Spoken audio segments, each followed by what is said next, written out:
శంతను గంగాదేవి దాంపత్యం ఒడిదుడుకులకు లోనవుతోంది. అందుకు కారణం పుట్టిన సంతానాన్ని గంగాదేవి నదిలోకి విసిరేస్తూ ఉండడం వల్ల. ఎంతమంది సంతానం కలిగారు అంటే 7 మంది. అందరూ మగపిల్లలే. నువ్వు ఎవరు, ఎందుకిలా చేస్తున్నావు అని ప్రశ్నలు వేయను అని మాట ఇచ్చాడు కనుక మాట్లాడలేకపోతున్నాడు శంతనుడు. గంగాదేవిని నిలదీయలేకపోయాడు, ఆమెను ఆపలేకపోయాడు. నిజానికి శంతను అంటే శాంతిని సాధించినవాడు అనేగా అర్థం. శాంతి అంటే ఓర్పు, సార్థకమైన పేరు కలిగినవాడు కనుక శంతనుడు శాంతిని వహించి ఓర్పుతో గంగ చేస్తున్న ఆ కృత్యాలనన్నింటినీ చూస్తూ ఉండిపోయాడు. మన దేశంలో కొన్ని చోట్ల పుట్టిన వెంటనే అమ్మాయిలను చంపేసేవారున్నారు. శిశుహత్య మహాపాతకమని శాస్త్రాలు ఘోషిస్తూ ఉన్నాయి. అయినా సరే లౌకికమైన లంపటాలకు బందీలైన వారు ఆ మహాపాతకాన్ని నిర్భయంగా చేస్తున్నారు.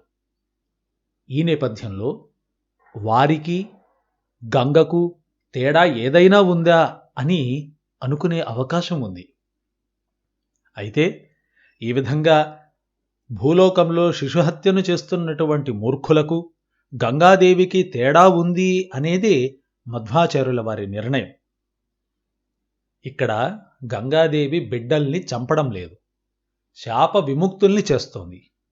ఆ విషయం మానవ రూపంలో ఉన్న వరుణుడు అంటే శంతనుడికి తెలీదు. ఆమె చేస్తున్నది శిశుహత్య అని అతను భావిస్తున్నాడు.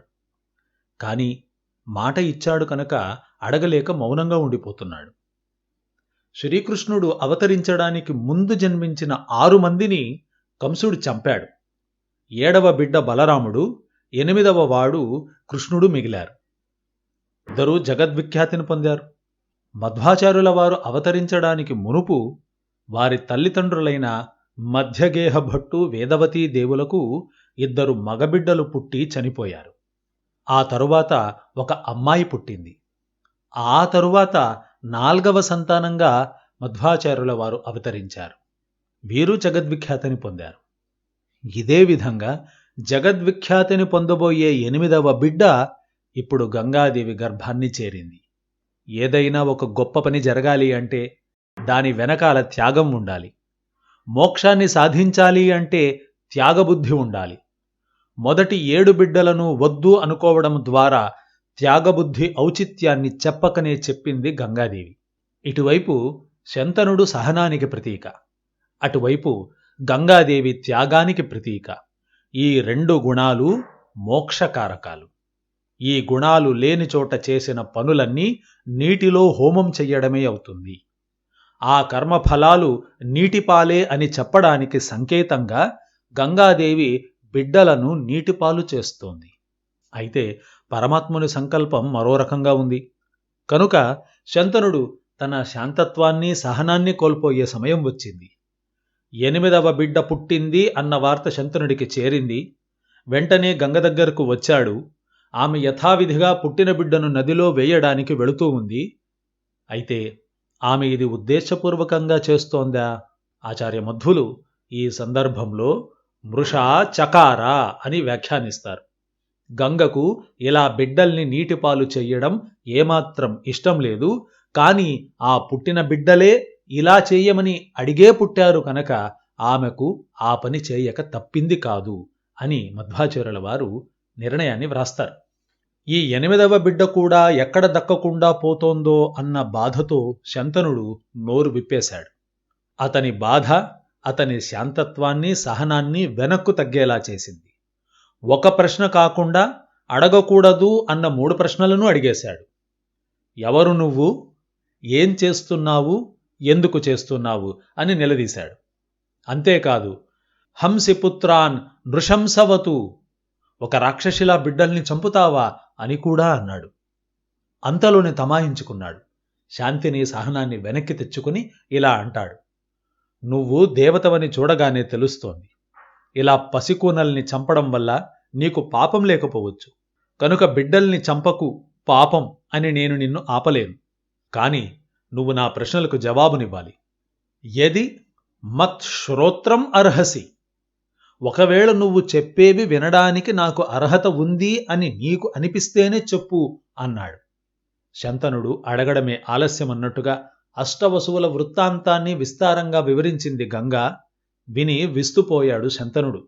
అతను తేరుకునేలోపే బిడ్డతో సహా అక్కడి నుండి వేగంగా వెళ్ళిపోయింది గంగ. నది ఒడ్డున శంతనుడు ఒంటరిగా మిగిలిపోయాడు. కపిల భగవానుడు అవతరించినప్పుడు తండ్రి కర్దమ ప్రజాపతి తల్లి బిడ్డను వదిలి వెళ్ళిపోయాడు. ఇక్కడ తండ్రిని వదిలి తల్లి బిడ్డతో వెళ్ళిపోయింది. వ్యక్తులు వ్యవహారాలు వేరైనా పర్యవసానం ఒక్కటే. మరి ఈ ఘటనలు మనకు చెప్పే పాఠం ఏమిటి? సాధనా మార్గంలో ప్రతి జీవి కూడా ఒంటరే అని. మార్గమధ్యంలో కొందరు దగ్గర చేరుతారు, కలిసి కొంత దూరం నడుస్తారు, ఆపై విడిపోతారు. కాని జీవి తన ప్రయాణాన్ని ఒంటరిగానైనా సరే సాగించాల్సిందే. ఇదే అటు కర్దముడు ఇటు గంగాదేవి మనకు నిరూపిస్తూ ఉన్నది. ఈ సందర్భాన్ని వ్యాఖ్యానిస్తూ ఆచార్య మధ్వులు ఒక దేవరహస్యాన్ని వివరిస్తారు. ఏ పని కోసం దేవతలు భూమికి వచ్చారో ఆ పని పూర్తి కాగానే ఒక్క క్షణం కూడా వారు ఇక్కడ ఉండకూడదు. నిజానికి గంగాదేవి 8వ బిడ్డను చంపకుండా శంతనుడితో ఉండిపోవచ్చు. ఎందుకంటే శంతనుడు ఆమె భర్త అయిన వరుణుడే కనుక. కాని ఈ కారణాన్ని చూపి దేవలోక నియమాన్ని ఆమెడ ఉల్లంఘించలేదు. కృతభాగంలో చెప్పినట్టుగా ఒకవేళ గంగాదేవి కూడా మానవ జన్మను పొంది వచ్చి ఉండి ఉంటే ఆమె ఇక్కడే ఉండిపోవచ్చు. కాని ఆమె దేవతారూపంతోనే వచ్చింది. మానవ రూపంలో ఉన్న తన భర్తను పెళ్లాడింది, అంతే.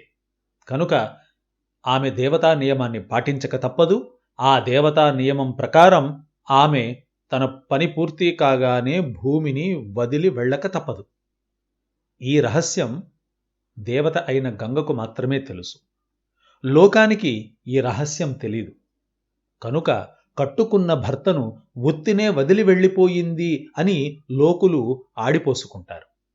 ఆ మాటల వల్ల తనకు కలిగే నష్టం ఏమీ లేదు.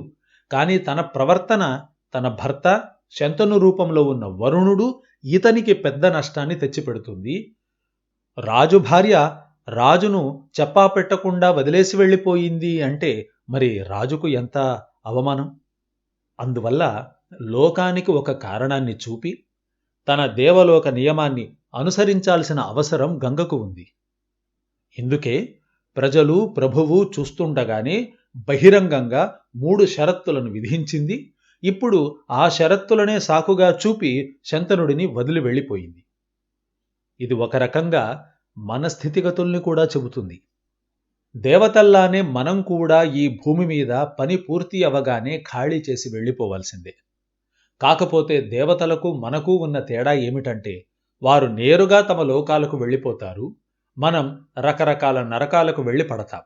ఇంతే తేడా. కురుభుంక్ష్వా అని అంటారు మధ్వాచార్యులు. అంటే చేయి తిను, అంటే చేసిన కర్మకు తగ్గ ఫలాన్ని అనుభవించు అని. కర్మ చేస్తాము, దాని ఫలాన్ని తింటాము. వెనక చేసింది ఇప్పుడు చేసిన కర్మ మరుసటి జన్మలో, ఇలా తింటూనే ఉంటాము. కనుక మనం తినడానికే పుట్టాము అంటే తప్పేమీ కాదు. ఆ విధంగా గంగాదేవి ఈనాడు అనుకూలమైన భర్త ఉన్నా, రాజభోగాలు ఉన్నా అన్నింటినీ వదిలి వెళ్ళిపోయింది. ఈ విధంగా త్యాగబుద్ధి యొక్క ఔన్నత్యాన్ని ప్రపంచానికి చాటి చెప్పింది. శాంతంతో సహనంతో కూడిన శంతనుడి యొక్క కీర్తి ఈనాటికి మనకు కూడా తెలిసేలా నిలిచే ఉంది. ఈ కారణాల వల్లనే మహాభారతాన్ని ఓ కథలా మాత్రమే చూడకుండా మధ్వాచార్యుల నిర్ణయం ఆధారంగా అధ్యయనం చెయ్యాలి. అప్పుడు ఒక్కొక్క పాత్ర కల్పిత పాత్రలా కాక మన యొక్క ప్రతిబింబాలుగా కనబడతాయి. మనలో శాంతగుణం ఉన్నప్పుడు మనం శంతనులం, త్యాగబుద్ధి ఉన్నప్పుడు గంగాదేవి, త్రిగుణాలపై అదుపును సాధించినప్పుడు అత్రి, అసూయ లేనప్పుడు అనసూయ.